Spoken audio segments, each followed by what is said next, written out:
And you're just in time for Richard Mwenja exclusive here on Herman Manyora's YouTube channel. Welcome to the conversation. I'm Richard Mwenja, but first things first, allow me bring Professor to your screens. How are you doing today, sir?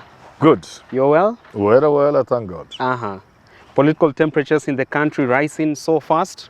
Let's begin with Nairobi County. Your friend Governor Sakaja drawing battle lines, asking Rigathi, our Deputy President, to actually confront him in a more respectful manner when it comes to affairs of this county, that is Nairobi. And I want to understand this. There are quarters that believe Sakaja is being deployed to checkmate Rigathi Gachagua. So is Sakaja now the person to tame down Rigathi Gachagua? Sakaja ni mboga gani? They are not in the same league. No. Sakaja and Gachagua are not in the same league. Yeah. So then, to what do you owe this statement from Sakaja? Part of his response to DP Rigathi Gachagua when it comes to affairs of traders in Nairobi County, that however, if you have sufficient space outside your office on Harambee Avenue, I'm sure they will be happy to display their wares and ply their trade in that safe environment. This is just part of the statement from Sakaja addressing Rigathi Gachagua on affairs of SMEs in Nairobi. Would you say that this was so petty of Governor Sakaja when it comes to addressing his boss? You know, of course, you know, if you want to be respected, you respect others. If the governor of Nairobi cannot respect the deputy president of the country, then how does he expect people to respect him? That doesn't mean also that the deputy president must talk to the governor the way he wants. But the more important thing to me is we have a problem in Nairobi. Is this the best way to address the problem? Certainly no. This is a really living problem. And we have to sit down as people. And the people to look for this solution are the governor, the government, the deputy president, the president, and others. I don't think you are addressing the problem by throwing words at each other. No. From the optic Just of bad Governor, manners. From the optic of Governor Sakaja, he believes that for DP Rigathi Gachagua is advancing tribal politics when it comes to affairs of traders in Nairobi. Why Marikiti in particular? That is the question from Governor Sakaja. What is your opinion on that? You know, there's no denying the fact that a majority of these people are from Mount Kenya. And there's no denying the fact that Rigathi Gachagua is the most highly placed son of the soil from Mount Kenya, is that right? Yeah, sure. How would he fail to speak for the people of Mount Kenya and Nairobi? What sort of leader would he be? And I'm not saying what he's saying is right. I'm just saying that I understand when he speaks for the people of Mount Kenya and Nairobi. But somebody must speak for them. Yeah. This far, we are still seeing more of Governor Sakaja's promises when it comes to making sure systems in Nairobi are working. But when you do the audit of that, so much when it comes to systems working can be taken home. So I want to understand, Prof, this far, would you say that Governor Sakaja is working on a landmine when it comes to fulfilling the promises he made for Nairobi residents? I think Nairobi is not doing well. And everybody knows that. I think the Sakaja has been a terrible letdown. I think he has failed badly. Yeah. Because even Sonko, whom people thought was not serious, you walk somewhere, you can see the drainage. I was somewhere in, I went to see a friend of mine, John, when he left hospital. Yeah? And I could see the drainage in those sides. They are being called Sonko drainages. Yeah. Zile mitaro na zimefunikwa juu, zinaitwa za Sonko. You go to these pavements in Nairobi, these funny looking tiles, they are called mbadi ones. Cabros. Everybody is agreeing and accepting that Kedero put in place systems for collecting revenue. And the money he collected, say per day or per annum, nobody has reached since he left. So at least there's something for everybody. But there's nothing for Sakaja. So for him to clinch a second term come 2027, do you see that being a walkover or it's going to be a Herculean task? It's a dream. It is a dream? It's dead on arrival. For Nairobi, I can now tell you with certainty, when we are looking at the three possible governors, Sakaja is not one of them. But the biggest competitor, or rather opponent of Sakaja, is Embakasi East Member of Parliament Babu Owino. But we're seeing people within ODM like Robert Alai now going bare knuckles on Babu Owino. But there's, yes. So don't you see that even for Babu Owino, it's going to be an uphill task for him to clinch the seat? It's never easy to be governor of Nairobi. There are dynamics at play. And it's not easy for somebody to say they just won. There are dynamics. There's Kidero coming, I suspect. There must be somebody also sponsored by or aligned to Gachagua. So we are going to have something aligned, somewhat aligned to Gachagua. There are going to be people like Kidero who are most likely going to be supported by Ruto. Then there's going to be Babu Owino. And perhaps another person. Sakaja does not feature. For him, it's over. But should President William Ruto support Sakaja in 2027? Don't you think the power of incumbency is going to sail through Sakaja? It is possible. It's not possible. He can dump him at the 11th hour? I don't think. He knows. Ruto is also a shrewd politician. He knows Sakaja is gone. He can't support him. That's what I'm saying.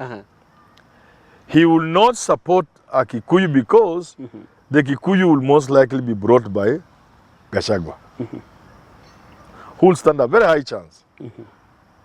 And that's what I'm saying. If I were Ruto, I would support somebody like Kidero. He stand chances? Yes. That's because I've heard people murmuring that Kidero could be making a comeback. And that could be Ruto's candidate. Babu now, very precarious. He'll be solo. Babu has to prepare to do it, to go alone. Because ODM cannot nominate him. I see ODM being forced.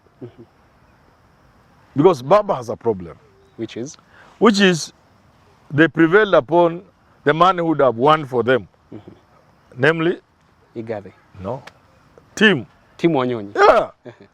The politics of the day made Baba support Polycarp Rigathi, who lost to Sakaja.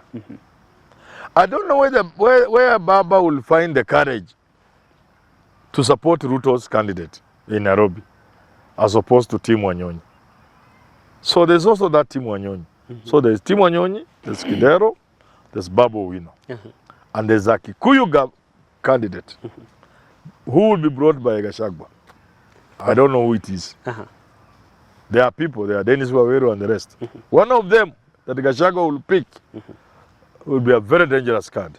Especially if Babu and Kidero were to share their constituency with the Tim Wanyonyi. So it's more or less the same constituency. So you have Kidero, Tim Wanyonyi and Babu. Leaving that Gachagua candidate. That'll be a little card. Yeah, but if there was an agreement between say Babu and Kidero, one of them to run, and I don't know what people will do with the team, because team on his own without the ODM glue won't go far. But don't you think team would be easily replaced with Edwin Sifuna? Edwin Sifuna, I'm not sure Edwin Sifuna would want to run against team. I don't think it will be advised. Sifuna is very popular. I would really want to support Sifuna, even for bigger things. Yeah. One day I talked about Sifuna, he didn't like it. When I wanted him to be the National Assembly, he didn't understand my argument. This time around, I wouldn't want him to go for governor position. I would want him to go back for Senate, strategize for bigger things. While playing oversight role. Yeah, there are bigger things for Sifuna. I am not seeing a Luya leader beyond Sifuna and Natembeya. I'm not seeing. These are national Luya leaders? Yes. One of them could be the first Luya to occupy that house on the hill. I'm telling you. Time? Yes. But maybe not in our lifetime. Why not in my lifetime or your lifetime? Your lifetime. Sifuna could resonate very well with Gen Zs. You won't end up like the John Buddies of today, or you and I, who are now speaking the tone of the government? I don't think Sifuna would go in that direction. If he went, I would laugh at him. Because the future is bright for him. There's something So instead of joining this murky water of Nairobi in 2027, I would rather he steered clear of 2027 in Nairobi. Just go for Senate and see how the national politics is playing out. How does Ruto play in 2027? Who are the main contenders? What does 2032 look like? That would be the best. But if he sees he has a realistic chance, if, for example, Tim Wanyonyi went to Bungoma, and Sifuna saw an entry into Nairobi, a clear pass, again, that's okay. Because he can be a good governor. I have no doubt about it. Sifuna is a serious person. Yeah. Very well. And for influential persons, when it comes to Nairobi politics, like Mike Sonko, the former governor, do you think that they're likely going to play a critical role in shaping who's going to take the governorship in 2027? Yeah, Sonko is not somebody you can ignore. Yeah, Sonko is influential. But you know, after you have stayed out in the cold for 5 years, the edges become a little rough. Yeah. So, but he ain't a pushover. No. Sonko is okay. Of course, the law make it difficult for him to come back. But influence he could have. And now, very lastly on this conversation, so when it comes to affairs of Nairobi County, for us to salvage the situation before the mess is too big for us to handle, would you then advise the government, or even more particularly Governor Sakaja, to maybe ask the assistance of, say, NMS to now pull in? I don't think Nairobians want something like NMS again. Maybe we would just ask Sakaja, do your job. Just that. There's still time. By the way, Sakaja is a good guy. He's capable. I don't know why he's getting it wrong. I don't know. Because he's capable. He can do it? Yeah. And there's time. There's time for Sakaja to do the right thing. There's time for Sakaja to turn things around. There's time for Sakaja to work and shame his critics. In under 3 years? Yes, there's time for Sakaja to work and earn a second term. There is time. But the way things are going, I'm not seeing that easily happening. But I pray for him. I wish he could do that, because Sakaja could turn things around. But he has what it takes. He's not a fool. But by going bare knuckles on DP Rigathi Gachagua, you're saying he's committing political suicide. Yeah, you don't go there. You don't go there. This is your elder. This is your senior. He's an elder. He's your senior in politics. He's your elder in age. He's the deputy president of the country, of deputy party leader of the party. I mean, you cannot talk about Gachagua in the manner in which Sakaja and hope to survive. It's not easy. You can't. In politics, you have to be careful where you punch. And don't punch above your weight. So Sakaja must know Rigathi Gachagua is not his equal. Just that. He must know. What Gachagua was trying to tell Sakaja is, it is a Mount Kenya vote that made you governor. Please, let's leave it there. Not the Luo vote in Nairobi. Please, let's leave it there. All right.